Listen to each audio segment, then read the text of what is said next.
Sepertinya panas ya? Iya. Panas ya. AC-nya tidak berhenti sampai makanya kita jadi panas. Coba aku ulangi sekali lagi biar semangatnya mengapi-api. Assalamualaikum warahmatullahi wabarakatuh.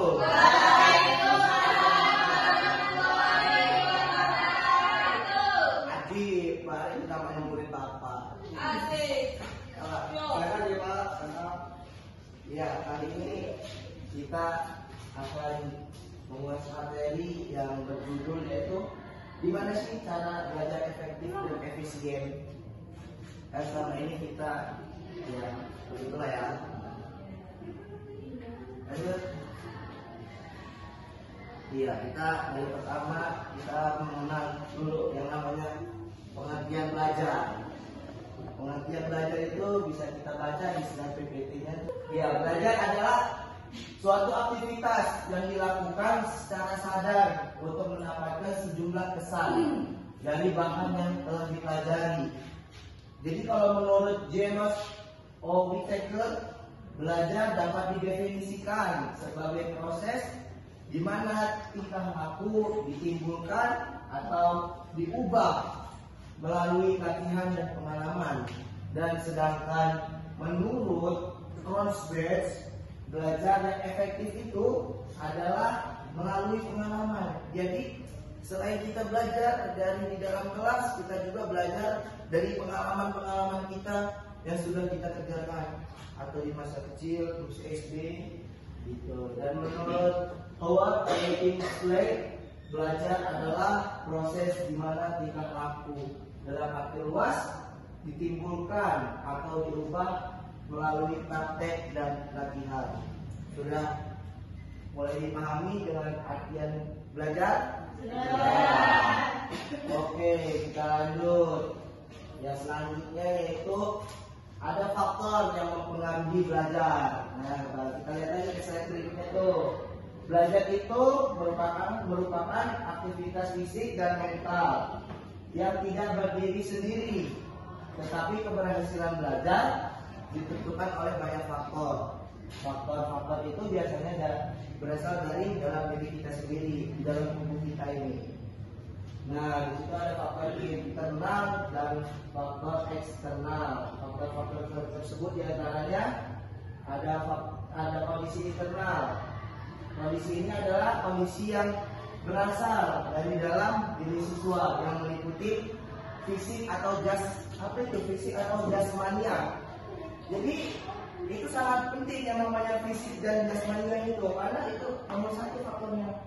Karena kalau di dalam diri kita atau dari diri kita, semisalnya dari fisik kita ada yang ya mohon maaf bahasanya cacat atau apa, itu mempengaruhi faktor. Seperti misalnya kita dari tangan kita merasakan kecetit, kita tidak bisa menulis, kita mempengaruhi hasil belajar itu. Terus ada dari psikis atau kejiwaan, itu lebih sangat mempengaruhi. Karena apa? Kalau jiwa kita tidak sehat, dari rumah kita susah berangkat sekolah, jiwa kita tidak tertanam di dalam hati. Jadi kalau jiwa kita dalam hati berangkat dari rumah ke sekolah, ada gangguan misalnya, bukan gangguan jiwa ini, ada kan tidak boleh berpikiran di sana. Kita bisa kalau kita kejiwaan itu, misalnya kita nih mau berangkat sekolah, kita merasa ketakutan, kita merasa cemas, itu mempengaruhi hasil belajar. Pas kita sampai sekolah, contohnya kita ini ada perkalian setoran ke guru waktu SD. Nah, kita ini belum menghafalkan. Oke. Jadi kita ini udah cemas duluan, udah ketakutan nih mau mencetakkan perkalian ke guru, karena gurunya galak sekali kalau kita tidak hafal, kita dipukul dengan ustaz. Kita akhirnya mempengaruhi pas kita maju, badan kita tremor bergerak. Nah, jadi kita pas maju ke depan perkaliannya tidak hafal. Pernah mengalami tidak? Pernah. Jadi tidak adanya kemauan dari dalam diri. Adanya kemauan dalam diri itu apa? Artinya kita niat untuk belajar. Itu akan mempengaruhi hasil belajar kita dengan baik dan optimal. Dalam hadis Nabi aja diterangin apa? Inna a'malu iya. Sesungguhnya perbuatan itu tergantung dari ini. Iya. Itu sudah jelas. Yang diutarakannya Pak Yahya, kita sering mendengar hadis-hadis Nabi ya. Nah, terus keempat ada kecerdasan. Kecerdasan itu dalam apa? IQ. Kalau dalam tes psikotes itu apa? 100 per 110 itu yang normalnya. Nah, terus kita biar cepet ya. Yang terus ada minat. Nah, minat. Kita juga belajar harus ada minat. Apa itu minat? Seumpamanya kita mau belajar tetapi kita tidak menyukai pelajaran itu. Apa yang kita dapatkan dari pelajaran itu? Pasti kita malas-malasan. Nah, jadi sebelum kita mau masuk kelas, kita sukai dulu yang namanya pelajarannya. Pasti kalau sudah kita sukai pelajarannya, kita akan enak menjalankan. Sama aja kita menyukai seseorang, gitu kan? Yang terakhir ada motivasi. Motivasi itu ada dua motivasi. Ada di dalam diri kita, ada yang dari luar diri kita. Yang di dalam diri kita itu yaitu kita sambungkan ke internal. Adanya kemauan belajar. Kalau dari luar itu dukungan dari orang tua, dari teman-teman, gitu. Ya termasuk kalau punya pacar ya. Kalau tidak termasuk. Lanjut. Ya, kondisi eksternal mau masuk. Oh tidak ya. Kondisi eksternal yaitu meliputi kondisi lingkungan di mana siswa berada. Kondisi lingkungan adalah keadaan alam sekitar siswa yang mempengaruhi kegiatan belajarnya, baik lingkungan personal maupun lingkungan material, sarana prasarana. Kondisi eksternal tersebut yaitu satu, sarana dan prasarana. Yang kedua ada lingkungan sekitar. Nah itu kita belajar juga harus ada saran dari orang lain. Gimana sih pembelajaran kita ini sudah bagus atau belum? Dan lingkungan sekitar kita juga, yaitu dengan materi-materi sebelumnya sudah dijelaskan, memilih teman yang baik, yang sefrekuensi, kan bisa dengan mengerjakan tugas dengan baik. Selanjutnya sedikit.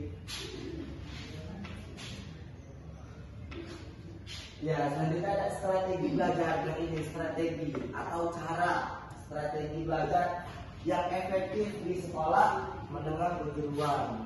Nah, di SMK ya. Iya. Cara belajar efektif untuk pelajaran yang berbasis teoritis atau teori. Yang pertama ada ciptakanlah suasana belajar yang nyaman. Ciptakan tuh suasana belajar yang nyaman. Kalian duduk seperti ini nyaman tidak? Tidak. Kalau tidak diubah nanti ya, tapi setelah pelajaran apa? Kalau diubah. Yang kedua, merangkum materi pelajaran atau membuat mind mapping. Nah, tuh itu terpenting tuh. Strateginya yang kedua ada merangkum. Jadi kita sebelum berangkat ke sekolah, semua ini malamnya harus kita buat mind mapping. Itulah strategi untuk merangkum materi yang besok pagi kita akan pelajari. Nah, yang ketiga ada metode mempersingkat atau memodifikasi menyerupai nama sesuatu. Kayak istilahnya itu mempersingkat. Kayak misalnya kita punya teman tuh namanya Firman. Kita mengingatnya Firman Allah, dia Firman namanya begitu. Kalimat kecilnya. Ya, yang keempat mengingat yang dipelajari. Jadi kita ingat dalam memori otak kita. Yang kelima ada belajar rutin tapi jangan lama-lama. Kita belajar rutin tetapi tidak usah lama-lama.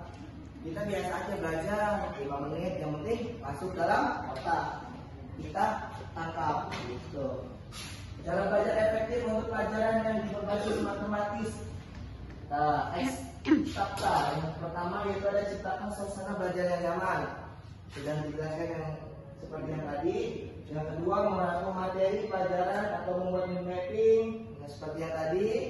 Yang ketiga, belajar dengan memahami, bukan menghafal. Nah, di sini ada perbedaan menghafal dan memahami. Kalau menghafal itu kita hafal di luar kepala. Kalau memahami itu yang sekedar kita baca terus kita pahami, gitu. Yang selanjutnya ada belajar secara berkelompok. Nah, biasanya tuh kita sering disuruh sama guru-guru kita membuat kelompok, tugas kelompok. Nah itu namanya tugas kelompok itu tidak dikerjakan perorangan tetapi berkelompok. Nah, selanjutnya ada cara belajar efektif untuk pelajaran di SMK yang dipraktikumkan. Yang pertama ada pahami teorinya. Untuk setiap mata pelajaran yang dipraktikkan sesuai dengan kompetensi keahlian yang dipilih. Nah, jadi kita harus sesuai dengan keahlian kita yang ada di dalam diri kita. Yang kedua, buat peta atau mind mapping untuk memudahkan memahami dan memperhatikannya teorinya sehingga kita dipraktikannya akan lebih cepat untuk mudah dipahami. Nah, contoh kecilnya seperti ini. Ini kita memakai PPT atau mind mapping yang untuk memudahkan kita untuk menjelaskan ke teman-teman yang lain. Nah, yang ketiga ada perhatikan setiap instruksi atau arahan dari guru-guru atau instruktur praktikum dengan benar. Ikuti setiap tahapannya dan jangan lupa bertanya apabila sesuatu yang Anda belum pahami. Nah, nanti nih selesai Bapak menjelaskan, siapa tahu ada yang mau bertanya, kalau tidak ada ya tidak apa-apa gitu kan. Iya. Yang terakhir ada pelajari dan pahami betul-betul setiap tahapan dalam praktikum. Karena praktikum ke-1, ke-2 dan seterusnya saling terkait, maka akan berpengaruh terhadap semangat dan pelajaran praktikum berikutnya. Dan yang kelima ada pelajari ulang mind mapping setiap tahapan praktikum dan terus latihan praktik agar terbiasa terlatih sehingga memiliki kompetensi sesuai dengan keahliannya. Nah, jadi gini, setelah kita keluar dari kelas, kita sampai rumah, kita ulas kembali pelajaran yang sudah kita pelajari. Selanjutnya ada ternyata sudah habis. Terima kasih buat anak-anak semuanya yang telah memperhatikan penjelasan materi dari Bapak. Sebelumnya cukup? Ya udah, Bapak akhiri wabillahi taufiq wal hidayah. Wassalamualaikum warahmatullahi wabarakatuh. Waalaikumsalam warahmatullahi wabarakatuh.